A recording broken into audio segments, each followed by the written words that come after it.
তো আজকে আবার আপনাদের সামনে আরেকটা নতুন ভিডিও নিয়ে হাজির। আপনারা যদি ফেসবুকে দেখে থাকেন অবশ্যই ফেসবুকটাকে ফলো করে দেবেন, এবং যদি ইউটিউবে দেখে থাকেন তাহলে চ্যানেলটাকে সাবস্ক্রাইব করে দেবেন।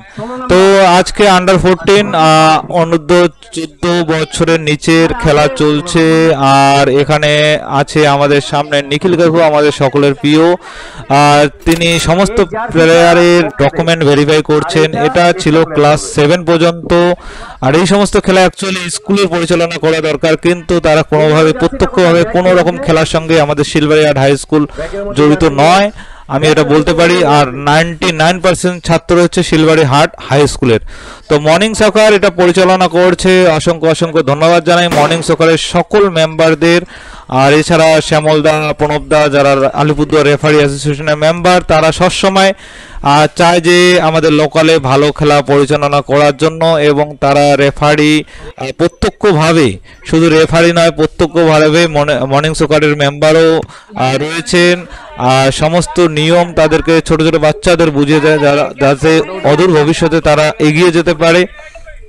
খেলাগুলো এনজয় করুন। আর আমার চ্যানেলে যদি নতুন হয়ে থাকেন ইউটিউবে, তাহলে চ্যানেলটাকে সাবস্ক্রাইব করে দেন, আর ফেসবুক পেজে অবশ্যই ফলো করে রাখুন। অনেকগুলো টুর্নামেন্ট আসছে সামনে। 22 তারিখ থেকে শুরু হচ্ছে। শ্যামল মজুমদার, আমাদের সকলের প্রিয় শ্যামল কাকু, তিনি আর নেই।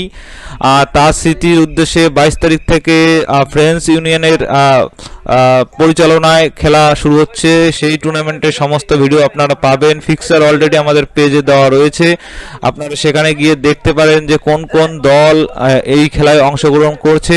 আমরা তো প্রতিনিয়ত ভিডিও আপলোড করার চেষ্টা করবই। আর আজকের খেলাটা হচ্ছে লোকবাণী ভার্সেস শিলবাড়িহাট। আর এখানে রয়েছে আমাদের মর্নিং সকারের সেক্রেটারি হচ্ছে আমাদের জয়নালদা, এছাড়াও সকলেই রয়েছে মাঠের বাইরে। তাদের সবাইকে ক্যাপচার করা সম্ভব হয়নি। আপনারা খেলা দেখুন, ছোট ছোট বাচ্চারা যেভাবে খেলছে, তাদের যেরকম পাঞ্চ, তাদের যেরকম স্কিল, তারা যদি একটু গাইড পায় তাহলে আমাদের লোকালিটি থেকে কিন্তু অনেক প্লেয়ার উঠে আসবে, এটা মানে আশা করা যায়। এছাড়াও মর্নিং সকার নিখিল কাকুর উদ্যোগে বা অন্যান্য মেম্বারের উদ্যোগে আমাদের কিছু মানে আমাদের লোকালের কিছু প্লেয়ার ভালো জায়গায়, ভালো ক্লাবের হয়ে খেলছে। নিখিল কাকু সবসময় গাইড করে। আর অনেকেই হয়তো জানো যে এই লোকবাণী ক্লাবের যে বাচ্চাদের ড্রেসটা, জার্সি পর্যন্ত নিখিল কাকু সবসময় ধুয়ে রাখে। নিখিল কাকু নিজের দায়িত্বে রাখে, তাদেরকে ভালো ভালো জায়গায় নিয়ে যায়। তো এখানে 4টি টিম অংশগ্রহণ করেছিল এই টুর্নামেন্টে। করেছে শিলবাড়িহাট, এছাড়া লোকবাণী, এছাড়া পুটিমারি এবং তোরসা ইউনাইটেড ক্লাব ঘাটপাড়।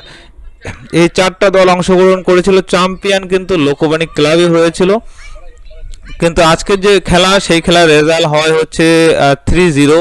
তো লোকবাণী ক্লাব 3 আর শিলবাড়িহাট 0।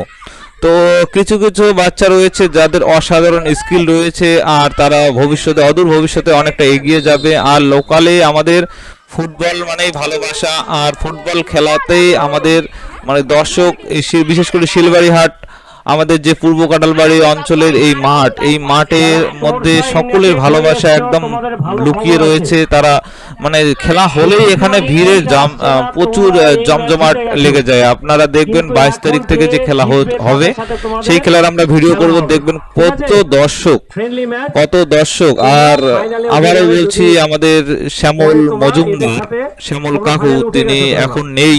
তিনি প্রত্যক্ষভাবে মর্নিং সকারের মেম্বার ছিলেন, একজন এক্স রেফারি ছিলেন। তিনি বিশেষ করে খেলার সঙ্গে একদম প্রত্যক্ষভাবে জড়িত ছিলেন। তিনি একজন প্রাইমারি স্কুলের শিক্ষক ছিলেন। এছাড়াও বিভিন্ন রকম সামাজিক কাজে তিনি একদম প্রত্যক্ষভাবে জড়িত ছিলেন।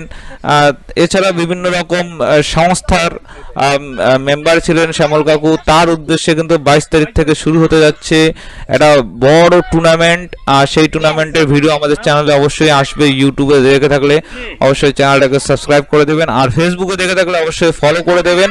আর আপনাদের এই বাচ্চাদের খেলা কিরকম লাগছে অবশ্যই কমেন্ট করে জানাবেন। আরও ভিডিও আসতে চলেছে। আজকে মথুরা যাচ্ছি আমরা, তো ভালো থাকবেন।